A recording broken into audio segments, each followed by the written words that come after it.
Welcome to the PFF Fantasy Football Podcast. I am your host, Ian Hartitz, and today is a very special day, everyone, because we are doing a live best ball draft. One of my favorite people in this entire industry. You might know him from Rotoworld. You might know him for being an all-around baller. My friend, John Daigle. John, what's going on, dude? Yeah, we've never recorded together, so this is going to be interesting to see how this goes.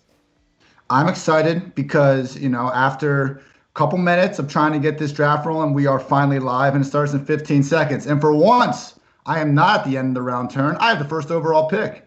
Really? So I am not going to be one of these dweebs out there talking about zero RB and all this stuff. I'm taking my guy, Christian McCaffrey. This is an easy one.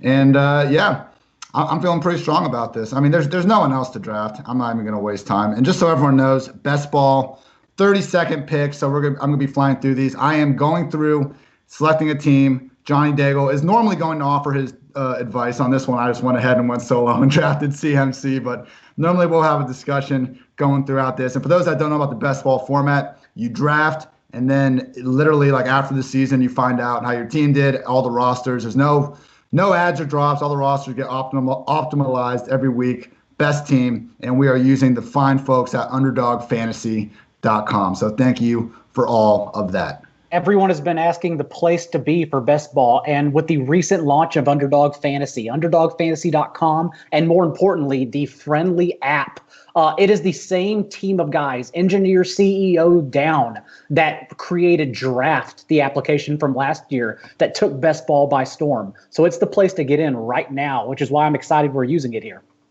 Yeah, it's pretty dope. I used to do the drafts all the time, and what we're doing fast draft today, 30-second picks, but I mean, the slow drafts are just great, sitting around doing nothing. And all of a sudden it's like, wow, I got to make this big decision right now. So last year was the first time I did best balls.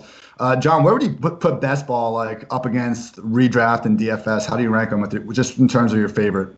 So I typically love best ball for pre-NFL draft usage because it allows you to get an edge. Even something as simple as drafting all the rookies and hoping one of them lands in a great spot. For instance, Clyde Edwards-Helaire was going in the 6th to 9th round before the draft. And so if you grab him, suddenly you have a second or third round pick for much cheaper just because no one was willing to take a chance on him. So I love it for that instance. And for this year in particular, it's going to be wild, right? Like redraft and season-long formats are going to be crazy with the commissioner exempt list having a number of players who likely test positive throughout the year. So this year especially, I love using a lot of best ball drafts. Yeah, it makes sense. Good stuff. And just catch everyone up. I'm sharing the screen if you happen to be looking at the video version of this. But if not, pretty normal start. McCaffrey, then Saquon, then Zeke, then Kamara. We had the person at pick 5 go Michael Thomas over Dalvin Cook, which makes sense. I'm still not too worried about that Dalvin Cook holdout, though. John, are you still treating top 5 backs, top 5 picks, or would you have put Mike Thomas in there over Dalvin as well? I'm still going Dalvin over Thomas, but Dalvin's holdout at least brings it up for conversation, whereas I think it was pretty much guaranteed Dalvin was number 5 overall beforehand. Yeah, I was talking to a kind of specific Vikings reporter recently, and he was bringing up, kind of echoed the points that I think we were talking about kind of when this whole thing started, that the Vikings, they do end up getting their star guys signed. It's not always pretty. It doesn't, it can take through August at times, but they get them signed. We haven't seen many if any examples of the Vikings not getting the deal done with their stud. And no one wanted to be the first after McCaffrey's deal to sign a running back. That's why I think Derrick Henry's made it a little more palatable for anyone to come to the table, even Joe Mixon with a contract offer, because no one wanted to match no organization wanted to match McCaffrey's contract. I get it. All right, so after Dalvin, Mixon, Derrick Henry, Kenyon Drake going behind both of them.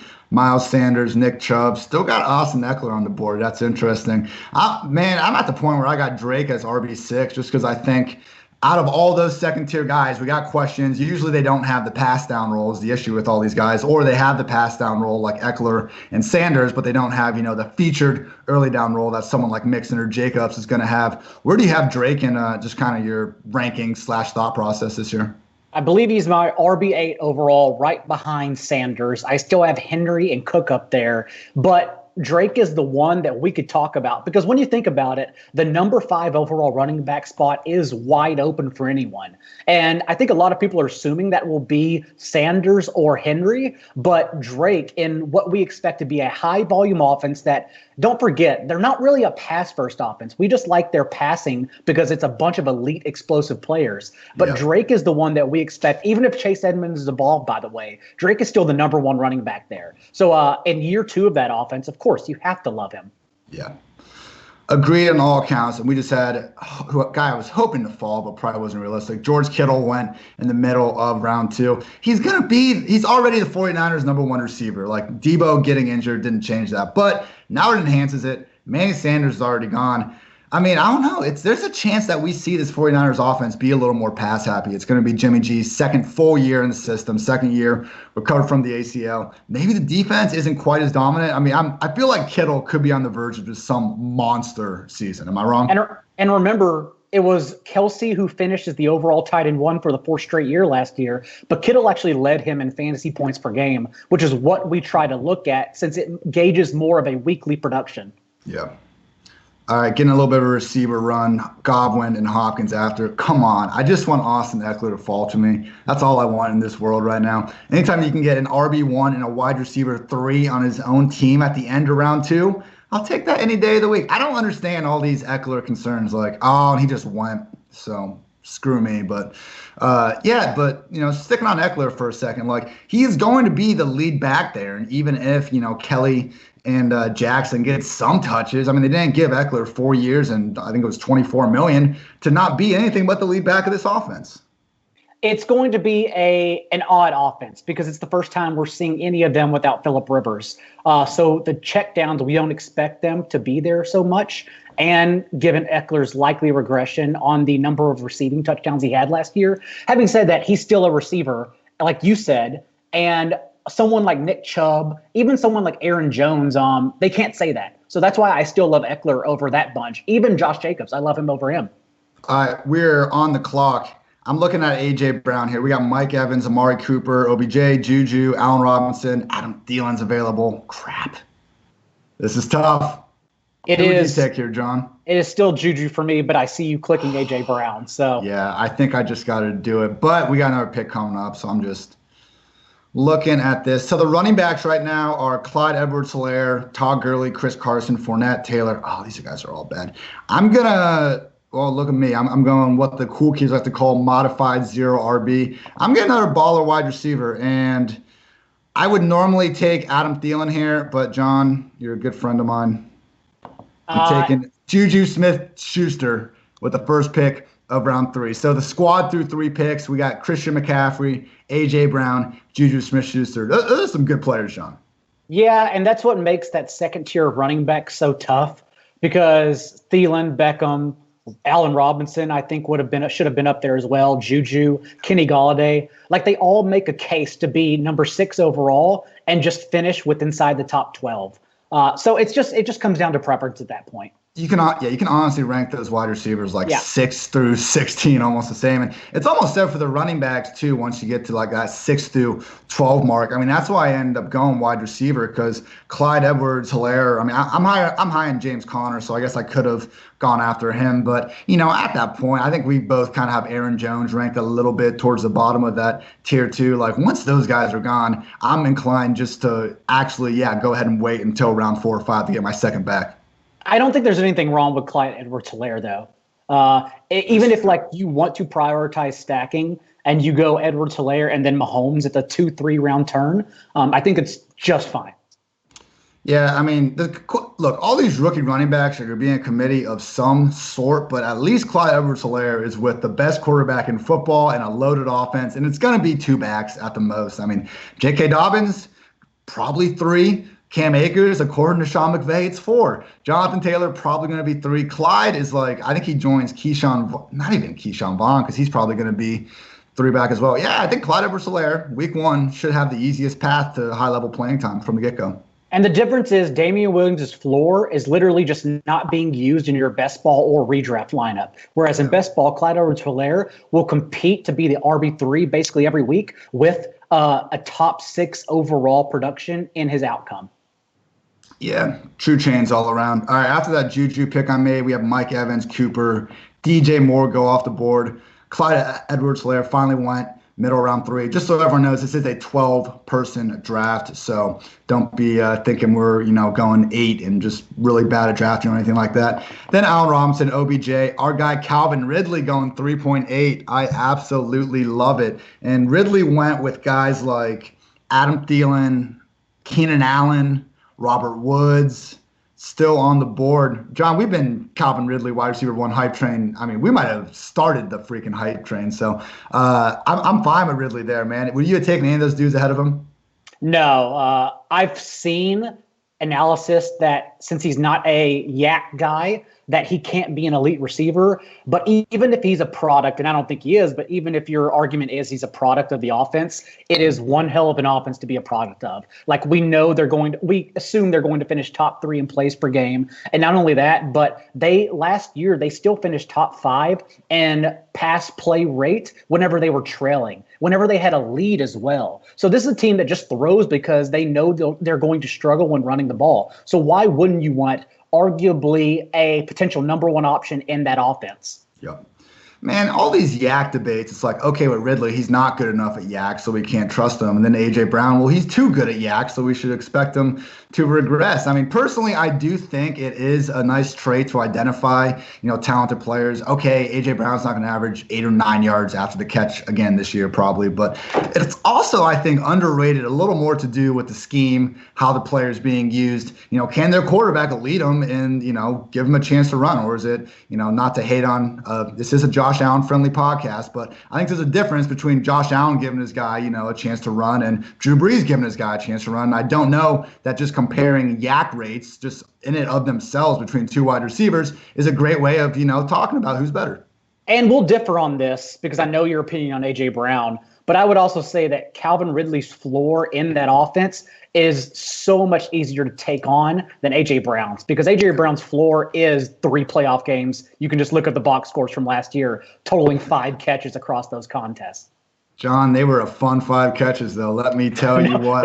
For DFS lineups, they were not, buddy. I can assure you. Fair enough. But yeah, I believe we were at the same wooden saloon bar that watching that game, and I assure you they were not fun. Oh my gosh. Yeah, I think he actually had a big one on the very first drive of the game for like 20-25, and I was so ready for that to be the blow-up spot, but lo and behold, it was not. Okay, so on the clock, managed to grab Chris Carson, Seahawks RB1. And next up, I'm taking a little bit of a risk here, but I'm going David Montgomery, the Bears starting running back, likely to get 250-plus touches. Took him over Jonathan Taylor, over David Johnson, over Le'Veon Bell. John, am I an idiot for believing that the best years are still to come from David Montgomery? You're certainly not an idiot, because David Montgomery may have a higher ceiling than David Johnson. But Jonathan Taylor, I would not take him over him.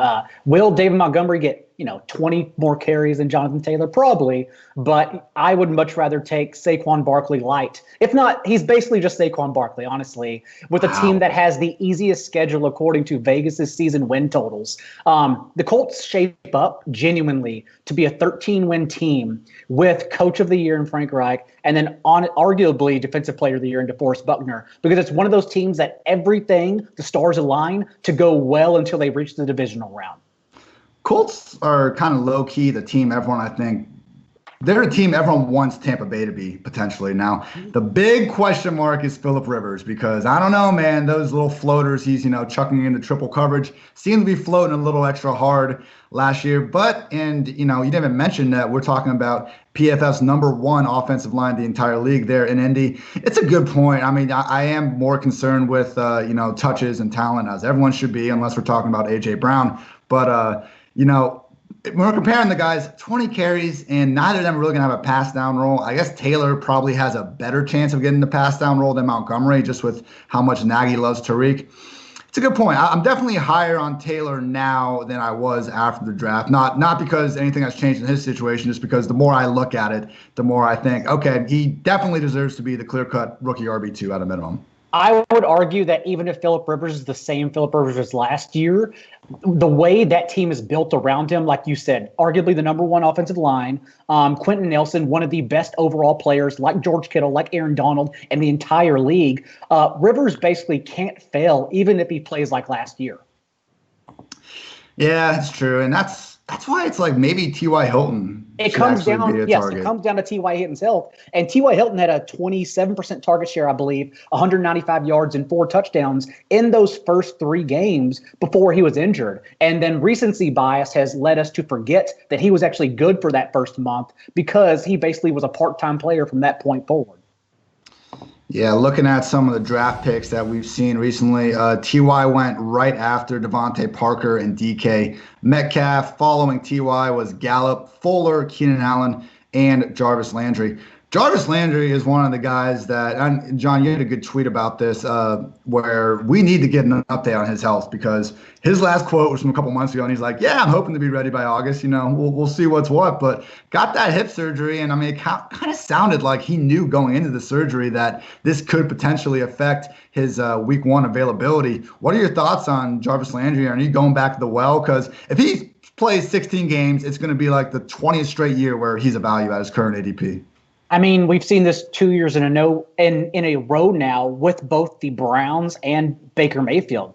2 years ago, Jarvis Landry came over from Miami. Everyone said he couldn't play on the outside. He did that with aplomb. Last year, everyone said that he would fall behind Odell Beckham. And then he went just ahead and led Beckham in basically every single category. So no, even if it's just his floor you're targeting, Jarvis Landry has proven he can do it all in the league.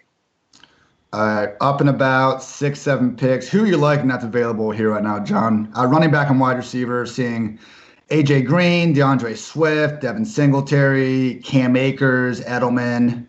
I'm looking at Tyler Boyd, who I've never been much of a Tyler Boyd guy. It just feels lame to pick him, honestly. Nothing against him or even his style of play. It's just a slot receiver in an offense that isn't great. But, hey, I mean, that slot receiver for Joe Burrow sure was pretty special last year, Mr. Justin Jefferson. So, A.J. Green's back now, I guess, but we don't know how back he will be. I think it might have been, friend of the show, Lord Reeves, that brought up the point that, you don't see 30-year-old wide receivers not play a year and then come back to a good year. What are your thoughts on A.J. Green and Boyd? A.J. Green's situation is an odd one, but just the fact that he has said he signed his 1-year franchise tag, he said he wants to play. I think he knows now he has to build some momentum leading into an extension, whether it be with the Bengals or the next team he signs with in free agency. And what we're forgetting is that Tyler Boyd has had 9 starts with A.J. Green, and he actually averaged 4 more fantasy points per game with Green on the field because Green is the one who soaks up the number 1 defender as opposed to Boyd having to deal with him. So I love Boyd. And yes, you're right. He is just a slot guy, but just a slot guy, as you said, playing the Justin Jefferson role with Burrow this year for an offense we know will have to stay up tempo because we don't have much faith in their defense. I still love Tyler Boyd this year. It's a good point with him being better with Green, and that's, echoes why maybe I'm not so in love with him. But, hey, Green's back this year, so good thing for Boyd. All right, the difference is you don't get A.J. Green's floor with Tyler Boyd, too, because A.J. Green's floor is a 0. He may just not play, whereas we have Tyler Boyd, who's a safety net. True. All right, best running back available here. Singletary versus Cam Akers. Buddy. We take a wide receiver here, don't we? I got back-to-back, though. I'm going Cam Akers. I'm taking the ceiling. I am saying McVay is classic coach speak. He started off that statement saying we got 4 guys that have played football before. So I think Cam Akers is the best one of those 4 guys. All right, wide receiver, Edelman, Marvin Jones. Am I wrong for just loving Brandin Cooks here? I'm not really a Brandin Cooks guy. So you're going to be on your island here, but you should take him. I know you like him. And I just took him. And, yeah, it's, with these 30-second clocks, a little harder to debate picks right in the middle of it. But, yeah, Brandin Cooks, Will Fuller could very well do better than him in that offense. But, I was just looking at I did an article on this where it was free agents and how they do in new teams. Spoiler, not good almost always. And how do wide receivers that have been traded do? And the wide receivers are not good, but Brandin Cooks is like responsible for 5 or 6 of the instances of a player getting traded and then immediately turning in a wide receiver 2 or better season. The concussions are obviously incredibly concerning, but this has got to be, I haven't gone back and looked at his preseason ADP, but I would imagine this is the cheapest you can get Brandin Cooks since his rookie year.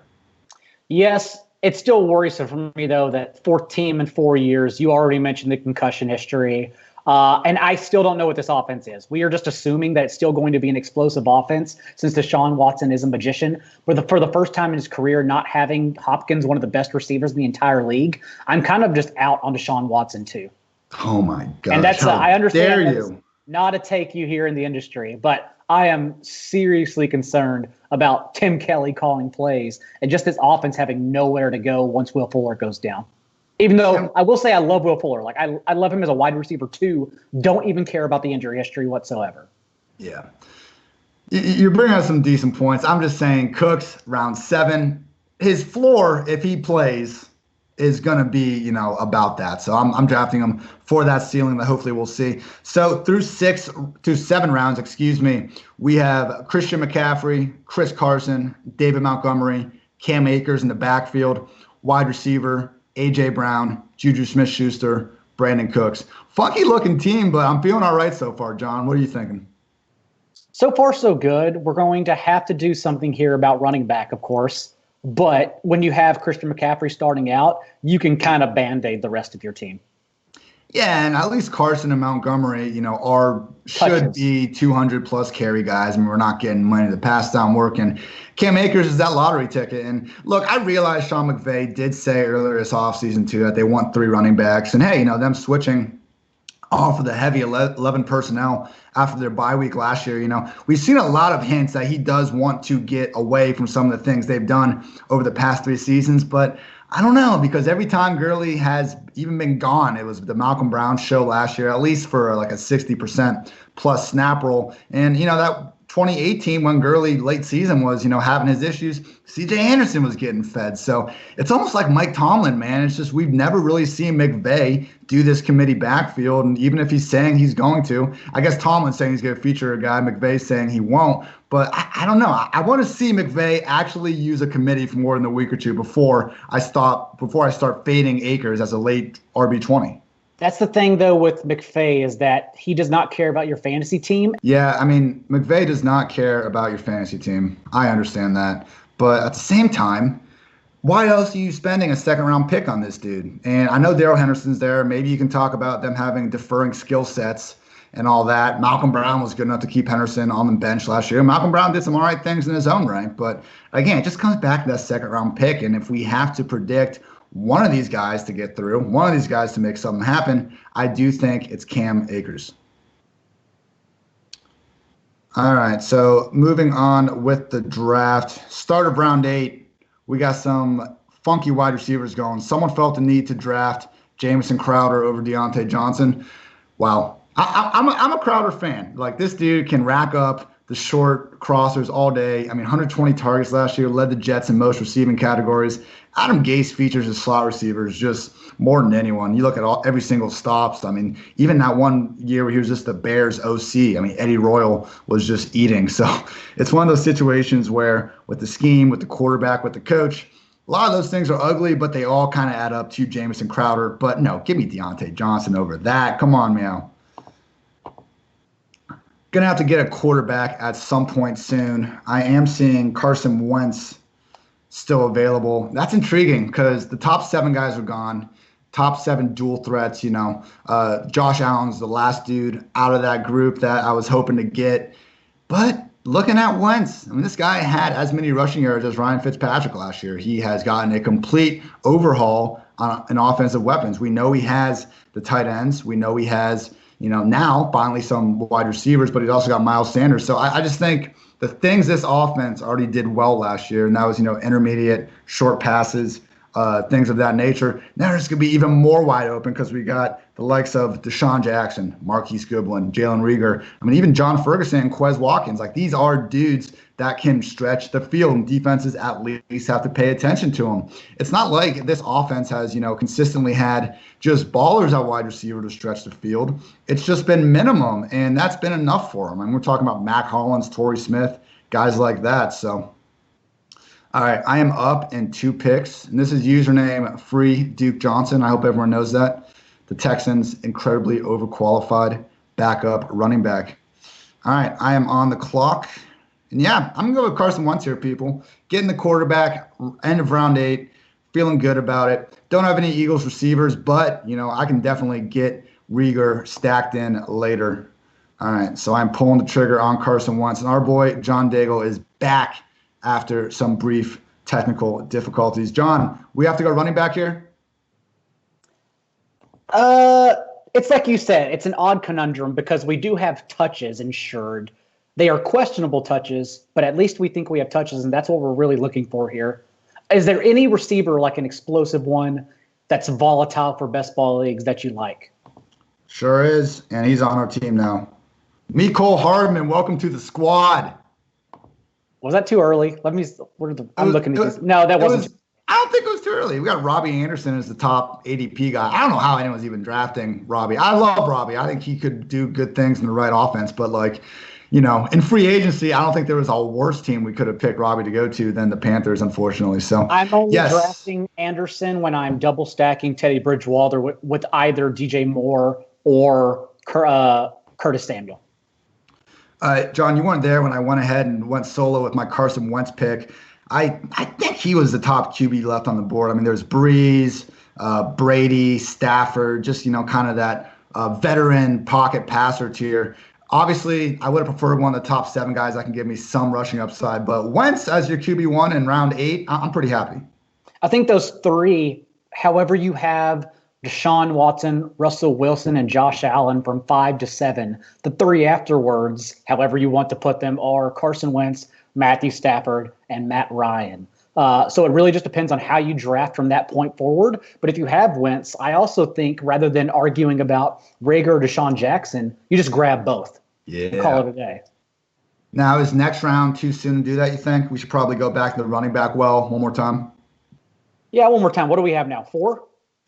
We have 4 running backs: McCaffrey, Chris Carson, David Montgomery, Cam Akers. 4 wide receivers now: A.J. Brown, Juju Smith-Schuster, Brandin Cooks, and Mecole Hardman. We're going to have some – Juju's going to give us, 6 catches, 80 yards, and then we're going to have one week where everyone else just has like a combined 20 yards and no touchdowns. But, hey, I'm in here for upside, John Daigle. I don't know about you. Where are we at with the tight ends left on the board right now? All right, look, good call. After, I looked at this a couple rounds ago, probably should have thought out loud for all you people listening. But, once Mark Andrews goes, I'm pretty much going. I'm waiting for rounds. I'm waiting until double-digit picks until I am touching a tight end. Right now, we got Jared Cook, Austin Hooper, Noah Fant, Gronk, Gesicki. I mean, yeah, I still feel like we can wait 2, if not 4 more rounds. Yeah, we're still in the range where we need 2 or 3, but I'm fine waiting past the Austin Hooper, Noah Fant run. I'm assuming Gronk and Gesicki will be next because that's usually who's been falling. I mean, when you can get Chris Herndon as late as you can, who even needs more tight ends? So it's something to pay attention to. I'm way higher on Noah Fant than everyone, and I feel like the industry has gotten softer on this dude. I mean, what happened to the second-year rise of one of the most athletically gifted players in the league? Okay, I know the 5-game sample we had with Drew Lock wasn't great for Fant, but he was also playing hurt through that stretch. It was a weird kind of situation to begin with. Now there's more competition, but the competition is rookie wide receivers in this incredibly weird offseason. I just think, relative to other tight ends around the league, weak competition, and I just want to bet on this player, especially when, it's only kind of a tight end 1 borderline price. I still think, though, the 5 games from Drew Lock, sinking from – and I've heard you say he was injured during this span. But even so, to get 6 targets per game from something called Brandon Allen and then suddenly 2.8 targets per game from Drew Lock, is slightly concerning. And the issue when arguing about the athleticism of tight ends, yes, Noah Fant's an elite one, but literally every single guy except Will Dissly now is an elite athlete, athletic tight end. You have to be an athlete to make it at that spot now. And also, we can't call Hayden Hurst an elite athlete, right? That's true. Well, I mean, we haven't seen it yet, so maybe we're not even talking about Hayden Hurst at all next year. Even though I still do like Hayden Hurst this year, I really do. As the tight end 9, though, like that is absurd to me. I was in on him when he was, still had the Ravens price, and he went to the Falcons. It's like, okay, we can get an easy starter with the potential for 70, 90 targets and a decent passing game. But now it's like we're expecting a dude that's never produced at the NFL level to just instantly be a top 10 guy. Are you that confident that he's just going to be Austin Hooper 2.0, no problem? Not at all. I'm confident he's going to be used as Austin Hooper 2.0. Whether that leads to production, I'm not sure. But at the tight end position, the most volatile of all of them, my preference is to just chase snaps and routes, or route percentage, I should say, on those snaps. And there's no doubt in my mind they're going to try Hayden Hurst that position. And whether that sticks to the wall or not, we're certainly going to find out. We got some pretty sharp folks, I think, in this draft. Ooh, although Chase Edmonds is still available. Chase Edmonds, John. Maybe they aren't that sharp. It's still fairly early. I would rather go we already have Cam Akers. I was about to say I'd rather go Darrell Henderson, Alexander Madison, Tariq Cohen over Chase Edmonds. I might go, I think it'd be great to have Henderson and Akers. We're just kind of helping mitigate the risk, I feel like. Would you Henderson is one of the premier zero running backs. Like if anyone ever goes that route, because like we were talking about earlier, McVay, it's coach speak, but it's 4 levels deep because even if something's not going right the way he's using it, we can follow the usage all we want. McVay's an intelligent enough guy to change it. That's why C.J. Anderson messed up Todd Gurley's fantasy production. That's why Josh Reynolds started playing over Cooper Kupp for that last stretch last year. Like McVay will pivot on you in an instant to make his offense work. Yeah. All right. You've sold me on Darrell Henderson. I'm down to scoop him up. I might just go RB, Henderson and Alexander Madison, perhaps. What are the wide receivers left on this before you double click that? Wide receivers, Robbie still, Judy, Tony Miller, who I do like, but I just think we're doing okay enough to not worry about it. Preston Williams. Yeah. Deshaun Jackson would rank above all those guys. Yeah. So, okay. So I would, to be honest with you, I wouldn't mind Deshaun Jackson and a running back here. Okay. All right. I like going Henderson. We're going to. No arguments from me. Yeah, that's right. John's a OG truther of Darrell Henderson, and I know you don't have to call yourself a truther for anything, but you do love you some Darrell Henderson. 9 yards per attempt across 2 seasons in college. One of the best college running backs we've ever seen. A straight line guy who does nothing but shed tackles like Antonio Gibson, except he's huge. All right, and plot twist, I'm actually taking Jalen Reagor over Deshaun Jackson because I'm betting on the industry, devaluing Deshaun because he hasn't been a very good person recently.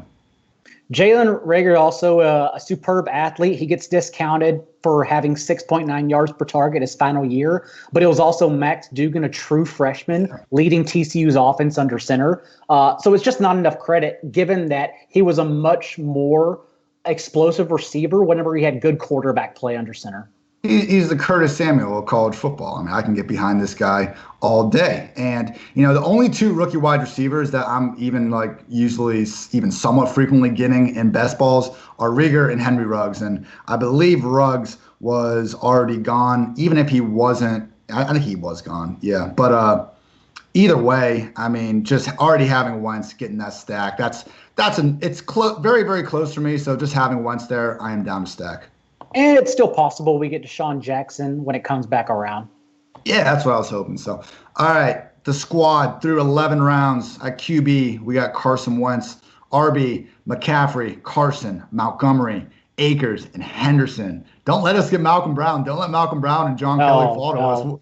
We might just get all 4. Wide receiver, A.J. Brown, Juju, Brandin Cooks, Mecole Hardman, and Jalen Reagor. We're going to get more wide receivers, and this is why, I tell everyone, just do a best ball draft or do a mock, just a regular mock draft or whatever, and you'll see after doing it once, maybe twice, how weak the running backs get later. And, if you are in one of these best balls where you're trying to win like $1 million and you just need everything to go your way, a Scott Fishbowl type experience, okay, that's when we can get cute and maybe go 0 RB. But for everyone out there just trying, to beat your 11 friends from back home and, that special league, please, please, please, RBs early. Exactly. The formatting gets lost in the weeds so often. 0 RB is in order to be contrarian in these 1,000-entry high-stakes leagues where you go on 2 different rounds to compete for $500K in the end. You have to differ at that point. But for your 12-man best balls, even 3-man leagues, normal recreational redraft leagues from home, you don't get cute. You just follow the touches. And so stack the running back within 3 of the first 5 rounds and go from there. Wide receivers flying off the board now. Curtis Samuel, Robbie Anderson, Preston Williams, Anthony Miller, all going mid-11th.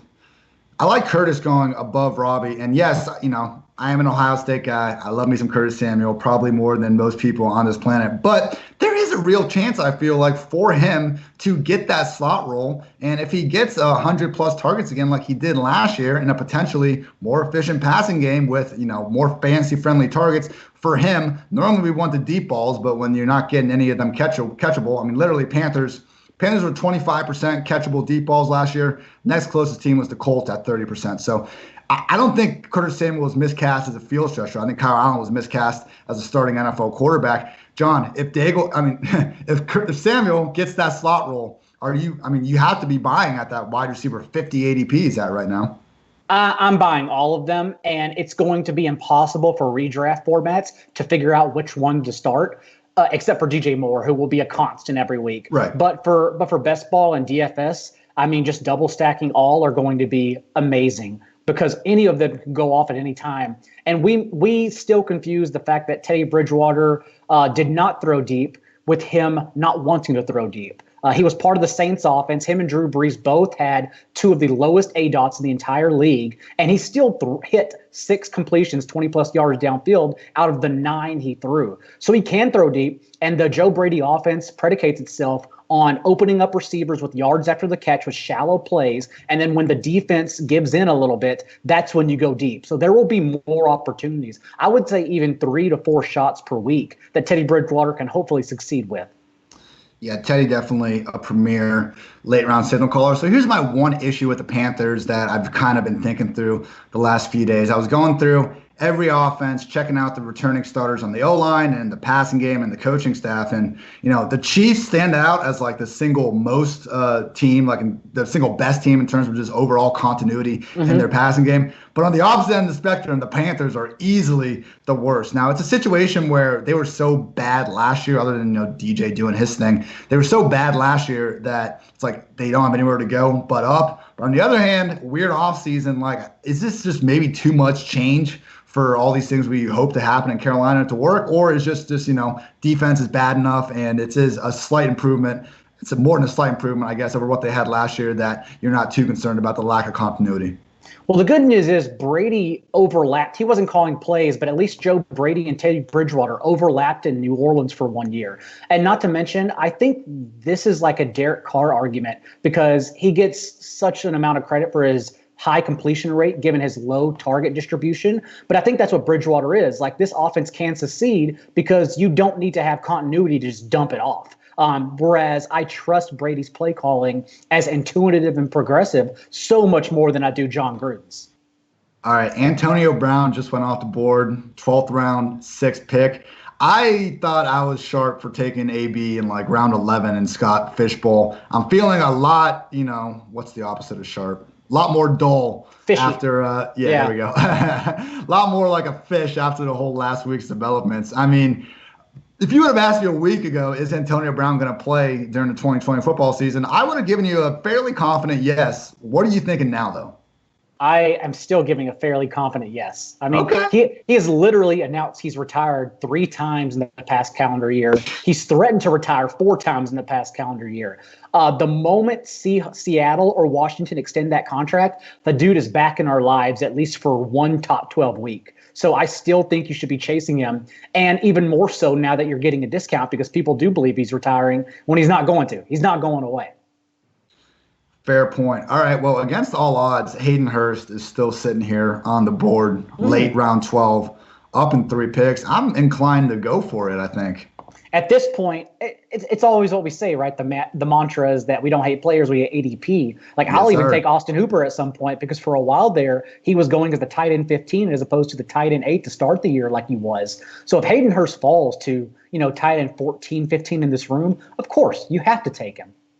And take him, we will. We had an Aussie 714 took TJ Hawkinson right before us.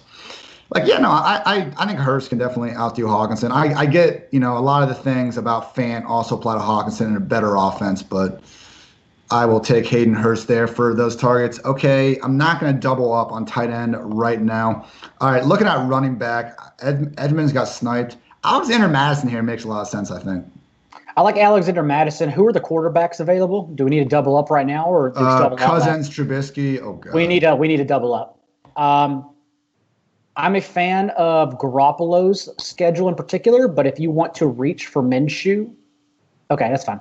I like that call. I went with Jimmy G. I've been coming around on him more and more, and look what Matt Ryan did in his second season in that Shanahan offense. But Jimmy G really wasn't as bad as last year as I think a lot of people, tend to remember. And yeah, it would have been nice if he hit Manny Sanders on that, open deep ball to go ahead in the Super Bowl and everything. Yeah, he didn't have to throw the ball at all in the playoffs to get to that point. But still, only Lamar Jackson had more games with 4 or more passing touchdowns. The spike weeks were actually there a few times, and he still averaged, I believe, it was 8.3 adjusted yards per attempt. It's a situation kind of like Tennessee where I think they're just going to have to throw the ball next year a little bit more just because things aren't going to go as perfect as they did. I am fine going with Jimmy G as your QB2.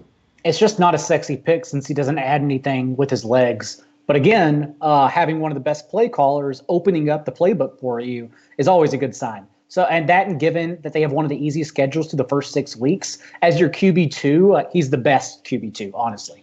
And we took Jimmy G over Mr. Jared Goff himself. I think I would do it again. It's one of these situations where, at what point is Goff going too low? Because, look, his touchdown rate was, 3.3% or whatever last year. We would expect that to rise up based on what he did in 2017, 2018. But those 2017, 2018 Rams offenses aren't coming back. The fact they didn't add a single piece to that offensive line is a tragedy. PFF 2-minute drill today, we were, agreeing that, yes, the Rams are arguably the least improved team in the entire NFL. I like Robert Woods. I've talked about Cam Akers doing his thing, but I think just assuming that the Rams are going to kind of regress into who they were, I don't know. Knowing their offensive line was putrid last year, they still only added 1 in the draft, and it was with their very last pick. So it would be shocking to see him even make the 80-man roster. No offense to him and his mother.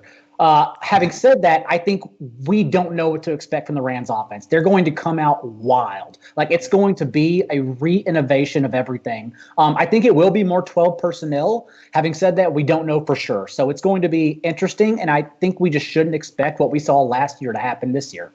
Yeah. Goff just went off the board. A.J. Dillon off the board, end of 13.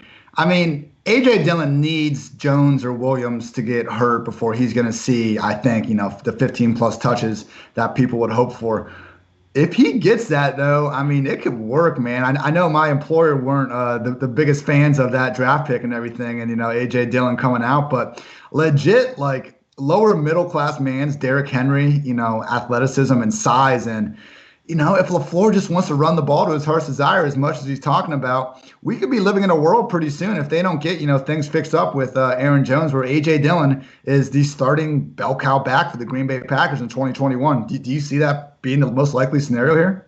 Well, you got to remember that Jamal Williams also last year, in the games he was healthy, he didn't leave early for, still averaged a 34% snap rate behind Aaron Jones. Those are the games that Aaron Jones dropped in production significantly. Having said that, ESPN just put out one of those beat writer roundtables discussing players, surprise players to get cut. And Jamal Williams was one of the guys that I believe it was Aaron Nagler. I hope I got that right. Mentioned Jamal Williams potentially getting cut. And for the sake of both A.J. Dillon and Dexter Williams, who they coveted last year, on the team now, which would be huge for A.J. Dillon. Yeah, that'd be, if it's a two-man backfield, we're balling with both of them. I mean, that'd be pure sex for Aaron Jones, just getting, that starting role and all the receiving work. It's when we go to three that things get complicated. And that's the only problem. I mean, we had that quote from LaFleur where he was almost like chalking up. He's like, we didn't get to where we wanted to be last year. We only had 2 running backs. I think we might need another one. Like adding a third running back would have helped them handle that 49ers defensive line. But regardless, I just hope that move wouldn't make, like you said, Dexter Williams one of those guys, then take the Jamal Williams role. And we know they want to be the Niners. Like, they even drafted DeGuara, that H-back they're going to use in the use check role. It might not be pretty, but we know what they want to do. They want to be a more run-centric offense. And A.J. Dillon would still be a part of it. I think I'm a little higher on A.J. Dillon than you, though, just because I believe he works as the Jordan Howard to Aaron Jones' Matt Breida usage. The difference is Aaron Jones will get the receiving usage, whereas there's a reasonable case Patrick Laird takes away the upside from Breida as the team's third down back. Patrick Laird, shout out, friend of the show, Peter Overset, for that one. All right, moving in, middle round 14, up in a few picks. Right now, I'm looking at Darrington Evans. I think he is actually the Derrick Henry handcuff. The Titans gave Dion Lewis a 3-down role, like, consistently when Derrick Henry missed time. And the fact you give that dude a 3-down role, I don't know why it won't be Darrington Evans. We likely have only one running back selection left here, right? Like, we're going 6. Yeah. Probably. I think I like Antonio Gibson over Evans. I wouldn't argue against you. I like both. But Gibson, to me, we assume Darius Geis won't stay healthy, and I think that's a safe assumption. We haven't even seen him play outside of those 2 healthy games, I believe, last year. And then we don't trust Adrian Peterson's age, and thus it would lead us to draft Antonio Gibson because he's going to be used across the field at multiple positions. I wish he was being designated as a wide receiver, and we could hopefully get the rush attempts. It sucks that it's the other way around, but no, I think it's a good point. I mean, he played that Tony Pollard role at Memphis, right? I mean, he is a true dual threat, can do it both. Now, can he find an offense that is going to let him do that? I don't really trust Ron Rivera and company to put together the most sophisticated offense that, really gets the best out of all of them, but he's got the opportunity to do it. You sold me. Yeah, I'm going Antonio Gibson. All right. We got to use up this time, though, on the clock. What are you thinking wide receiver? Denzel Mims? Renfro, no, I won't do it. Oh, gosh, it's weak right now. Laviska? Nah. Now, what about tight end? I saw Ian Thomas just went. Sternberger? It would be Sternberger or I mean, it's probably Irv Smith, I guess, unless you are against Irv Smith. I'm fine with Sternberger over. I love Sternberger, too. I think Irv Smith is a little bit safer, but I'm fine with Sternberger. Irv Smith is safer. Last year, I think Rudolph had 48 targets. Irv had 47. They were like neck and neck. But Sternberger, there is a scenario where he is even the number 2 guy in the Packers offense, probably number 3, more likely number 4. And I know since Jermichael Finley, Rodgers has not had a fantasy relevant tight end for quite some time. But look at this Packers team. Who's he going to throw the ball to? And there has been some good coach speak over the course of the offseason. LaFleur actually complimenting Sternberger's blocking and things of that nature. So the fact they didn't add anyone really to compete with him, at a high level at least throughout the free agency and draft, has me high on Sternberger. And we've talked about it. Like going into last year, the guy scored 10 touchdowns last season at A&M. I mean, he was just hurt most of last season, and he couldn't really get out on the field as much as he wanted to. There's a ceiling here. He's still an elite prospect. 2 years ago, went to a private JUCO with only 2,000 kids in all, and still found his way into the SEC the following year with A&M for 10 touchdowns against elite college competition. Last year was not healthy, but still topped out with 8 routes, the most he ran in any game in the playoffs because they were getting blown out, and yet scored a touchdown on those 8 routes. So you still have to love his athleticism. I will quickly say also for Washington and Antonio Gibson, I think Scott Turner is one of the best hires no one's ever heard of. He stepped in for his father, Norv Turner, last year for those final 3 games in Carolina, and that's what led to Curtis Samuel switching and getting more touches from the backfield. And I think that's how we should perceive Antonio Gibson to be, is Curtis Samuel getting efficient touches and carries altogether. Guys went from 6 to midnight. I was like thinking out that exact scenario as you were saying it, John. This is fantastic. I'm all the way in on Antonio Gibson now. I don't even care what a Darrington Evan is after that. Let's freaking go. Wow. Cordero Patterson going mid round 15. They're catering to you. They're just going for likes now. Fighting for the retweet. That's Joey3354. You're my favorite person in this entire draft, Joey. Fighting for the shout out. All right, we probably need a quarterback next. Right now, we only have Wentz and Garoppolo. So, okay, I guess here's the question. We're probably going 3 quarterbacks, right? Yeah. Well, I was just thinking, I mean, we have Garoppolo. Why not just get Jalen Hurts in the very last round and say, I have the Eagles quarterback? Because if Hurts has to go out on the field, he's going to freaking be a fantasy darling. I mean, you're the one who is highly touting Tyrod Taylor. I'd much rather go Tyrod with a path to staying a starter. Hurts is like, we're talking 28-round dynasty now. We're not talking 20-round best ball. That's fair. And yeah, I am leaning Tyrod here, even if you would have agreed with my Hurts QB3, rushing floor, like an easy schedule. 6 of the first 9 games before they hit their Week 10 bye in particular shape up to be one of the best schedules in the entire league. So I'm on board with Tyrod as well. I was on Action Network Fantasy Labs pod this week, and Sean Corner, odds maker, one of the sharpest guys in the industry at setting gambling lines for pretty much anything, particularly football. But when in this conversation about Tyrod, I thought the over/under should be at 5.5. He said 10.5, and I was kind of surprised by that because we've seen, I believe it's like 17 of the last 20 top 10 QBs drafted. They start at least 10 games as a rookie, but in this Los Angeles Chargers offense, I mean, all offseason, we've heard Anthony Lynn talk about Tyrod being more in the bridge quarterback, this and that. So there's some coach speak, but it kind of makes sense. I mean, this is a defense, and even the rest of the skill position players on offense, this is a team that is ready to win now. Now, are they going to beat the Chiefs? No, but, no one probably will. So everyone still has to try. Tyrod very well could give him the best chance, and it wouldn't be shocking if he ends up starting, 12-plus games. And it's not hardcore hitting PFF analysis, but honestly, the NFL, we know, still runs on the hands you shake. And just the fact that Lynn and Tyrod go back years together, leading the league in rushing offense, and particularly with the Bills just 3 years ago, it's going to shape up where Tyrod will get the longest leash possible, in my opinion. Yeah, and Tyrod was the backup last year, so it's not like the Cleveland year where he got brought in the same time as a rookie in like this straight-up competition. I mean, he is the comfortable, starter that the guys have known is going to be the starter for a while. And yeah, look at this Chargers schedule to start.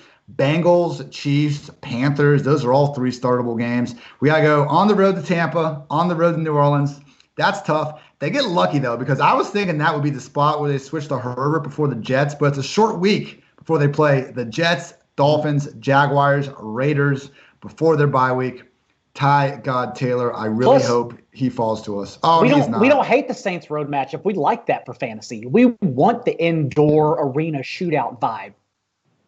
That's a good point. It's just a tough environment to go to sometimes. But yeah, there's definitely shootout potential. But it doesn't matter. Shout out to Rat YD for sniping Tyrod Taylor. Good pick, man. So all we have left at QB. Yeah. All that talking for nothing. All we have left at QB is Fitzpatrick, Haskins, Stidham, Cam's backup. Don't get it twisted, everybody. Dude, I mean, all those nice things we said about Tyrod, they apply to a lesser extent to Ryan Fitzpatrick. Is Sims still available under wide receiver? Ooh, Steven. Sure is. Oh, wait. No.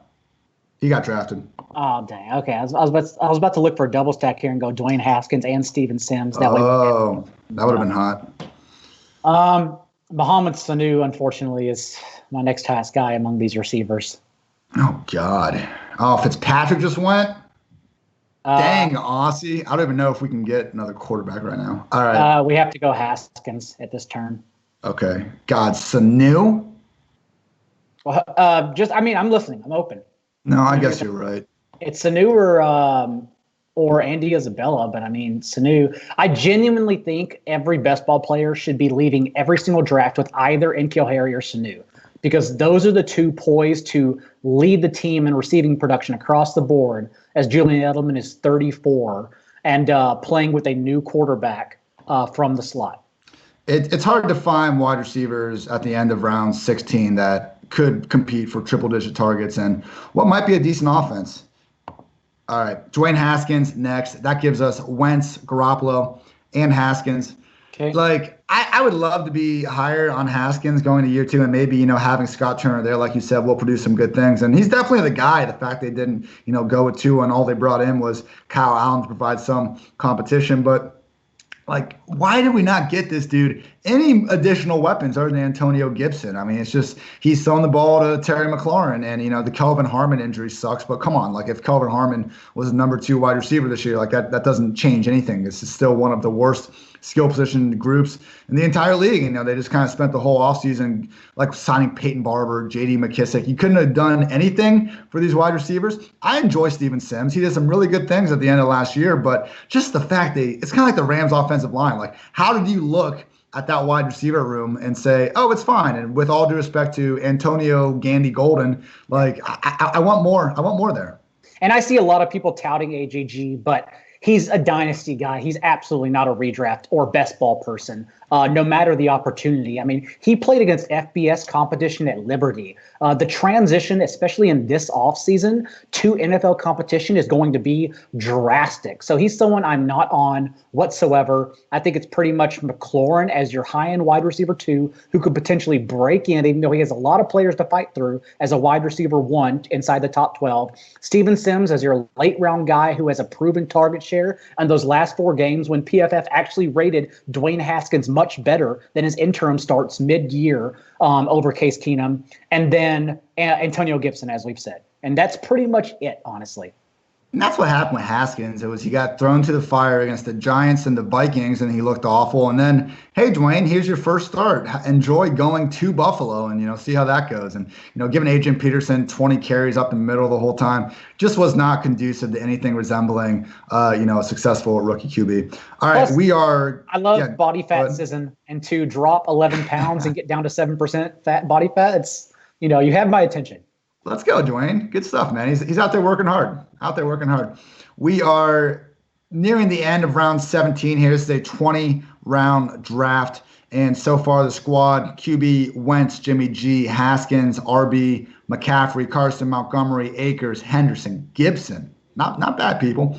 Wide receiver, A.J. Brown, Juju, Brandin Cooks, Mecole Hardman, Jalen Reagor, Mohamed Sanu. Finally, tight end, Hayden Hurst, Sternberger. John, we need one more tight end and then probably another wide receiver. Yeah, so the builds I think you should be doing for 20 rounds are universally 3, 7, 7, and 3. However, if you step back and if listeners, if they have like a self-realization and want to be stronger at a position, they think they're weak at the top, I'm fine with 3, 6, 8 or 3, 8, 6, 3. But I like the 3 and 3.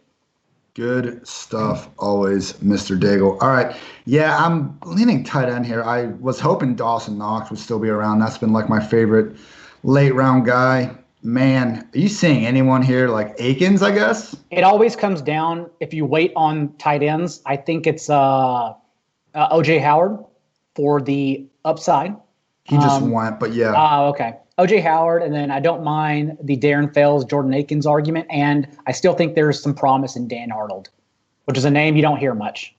Dan Arnold. Is he going to be the Cardinals starting? He started 1 game for the Cardinals last year. It was week 17, stepping in for Charles Clay, and I believe it was 7 targets, 4 catches, 40 yards, and a touchdown. You may have to look that up. But he's had coach speak surrounding it from Kingsbury, saying that he's the guy they want to get involved as a slot receiver in the red zone in particular, since he's a big-bodied guy. So it's just coach speak. But then again, if we're arguing Dan Arnold or Jordan Akins, I'm going to take the Cardinals offense. I think you sold me. And also, I mean, Dan Arnold was out there for some playoff snaps with the Saints, too. I mean, he's earned the trust of Sean Payton. And if Sean Payton and Cliff Kingsbury like the guy, well, that's good enough for me in round 18 of this $3 best ball draft. And he played those 70+% snaps in week 17 without Charles Clay, who we know the Cardinals let go this offseason. So assuming he beats Max Williams, and there's nothing to suggest he won't since Max Williams is more of a blocking option, then yeah, it would be Dan Arnold as their starting tight end. Whereas last year, they basically didn't even have one since they didn't get Ricky Seals-Jones involved whatsoever. Yeah. All right, I am leaning towards going tight end and then going wide receiver over running back. I mean, McCaffrey, enough said. Carson and Montgomery, that's a good amount of volume there. And then I think having the Rams backfield with Akers and Henderson plus Gibson on the side, I'm feeling better there than I am at wide receiver. Still fine. Again, it's hard to leave one of these drafts and not like your wide receivers. But AJB, Juju, I mean, there's a chance that none of Cooks, Hardman, Reagor, Sanu give me a ton. So I think the more dart throws, the better at wide receiver right now. Totally agree. Yeah.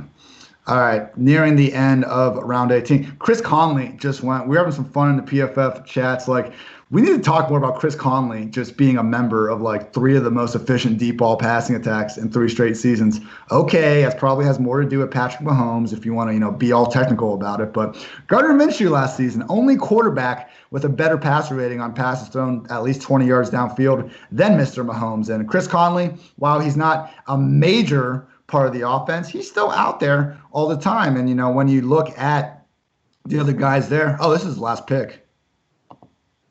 So where are we at right now? 3. How many running backs and receivers? 6. So Dan Arnold. Yeah. Dan Arnold. Boom. And just that. Okay. I guess I messed up. I thought we had one more round left. Okay, cool. 18 rounds. I was used to 20. So that is that in real time. Let's see. Team exposure. Yeah, we got 2 Rams, 2 Eagles, 2 Washington football players. Luckily, buys are going to be interesting. Yeah, usually when John and I do these, we have a little bit more time, and we've done them like on Twitch where we're together, and usually can avoid those bye week holes. Just really pay attention to it for like the quarterback position and tight end where you're specifically drafting a backup to fill that. Otherwise, John, unless you're like just accidentally drafting 5 wide receivers in the same bye week, not really something to worry about. Yeah, like you said, you just pay attention to quarterback and tight end. A lot of the discussions you hear in these drafts or other podcasts come down to subjective rankings. So if you're doing a lot of these best ball drafts, I urge everyone to not go exactly by the rankings as your blueprint, but treat them as guidelines. For every A.J. Brown you take over Calvin Ridley, also mix in Calvin Ridley over A.J. Brown, just to make sure you're not creating a position for yourself where like you tank and you ruin just because one player goes down or because one player is better than the other. So just spread your exposure out to a confident pool. Not everyone, but have your pool ready. That way you can take the same 5 or 6 guys as opposed to taking the same 2 or 3. Good stuff, Johnny. Yeah, and I hope everyone listening, realize that when you're doing these drafts, it's, even the people that know the most about the NFL in the world, you still got to know draft strategy. You still got to kind of know at what point you need to get these guys, and it really helps to do some of these so when it comes time to pick between player A and player B, which guy has a better chance of falling. So thank you, Daigle. That was awesome stuff, man. Give a, shout with what you have coming up and things of that nature. Yeah, so we used Underdog. That's where I'll be at mostly for the rest of the summer. The Rotoworld team previews, if you'd like to check them out, are still running around.